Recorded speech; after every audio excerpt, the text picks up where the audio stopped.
This is, okay? Sure. You're on private property, okay? That is a mall. People think that the mall is public property. No. It's private property and they walk on the public end, which is different, okay? Okay. So inside the mall, the sidewalk and the parking lot of the mall is private property. Okay. You come in here like preaching or whatever, you know how there's freedom of speech? Right. You're doing private property, soliciting. Right. Okay? If they ask you to leave, it's that simple. It's not different that you invited me over to your house for a barbecue and for whatever reason, let's say I broke a table or something. Right. Or I said something inappropriate or something, you asked me to leave, I'm trespassing. Okay. Okay? That's the exact same thing that's happening here. Okay. You understand what's going on? Yeah, so I can't come back to the mall. Exactly. So all we're doing is I'm gonna write you a trespass notice. Okay. Then we're gonna score you out. You're gonna be free to leave, and that's it. Okay. You understand what's going And on? so I'll just never come back to the mall, or 5 years, or what? I don't need It's to. up to more management that can lift Okay. it. The chairman can tell you about it. Okay. Okay.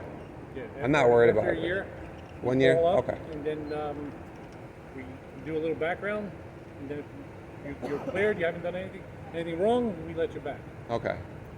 I mean, I haven't been here in like 7 years. Probably. I don't go to the mall. I just, I'm not worried about it. But I understand. I appreciate you doing your job. You got to do what you got to do. I respect you. No, I get it. And I'm used to doing stuff on the streets. We do street evangelism, and I guess I that's wasn't public. That's right. public property. I guess I wasn't thinking that, I was on private property. So, but I mean, did I not comply? Pretty much, I complied.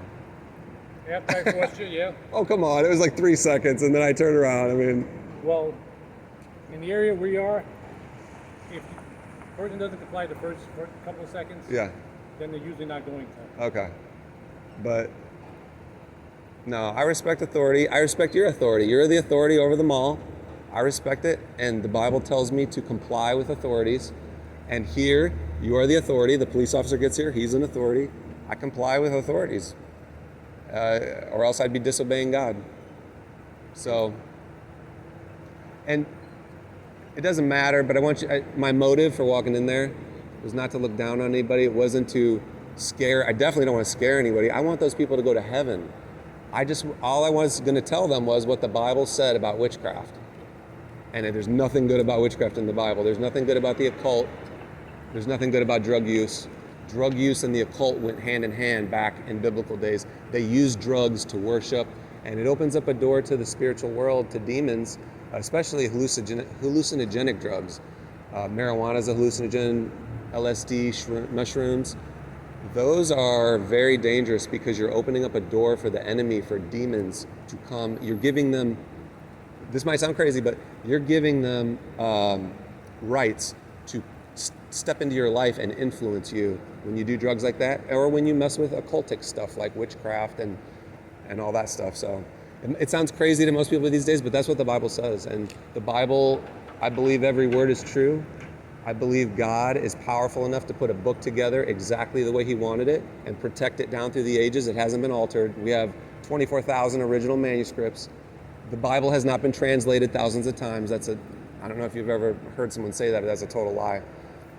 So every word in the Bible, I believe, is trustworthy. I think we can trust every word of it. And I believe it so much, it's that important to me that I walk by a place like that and it grieves me because I see all these people in here looking at stuff that is leading to their destruction, eternal destruction. And it terrifies me. And I love them. I love my neighbor. I love you. I love this officer. I love the people in that store. And my number one goal is not everybody's happiness. I want people to be happy, but my number one goal is speak the truth in love. And so that's what I was trying to do in that store. I went in there to tell the truth as gently as I could. I didn't go in there saying, hey, you're all going to hell. I went in there to say, can I please tell you what the Bible says? So that's my motive, just so you know.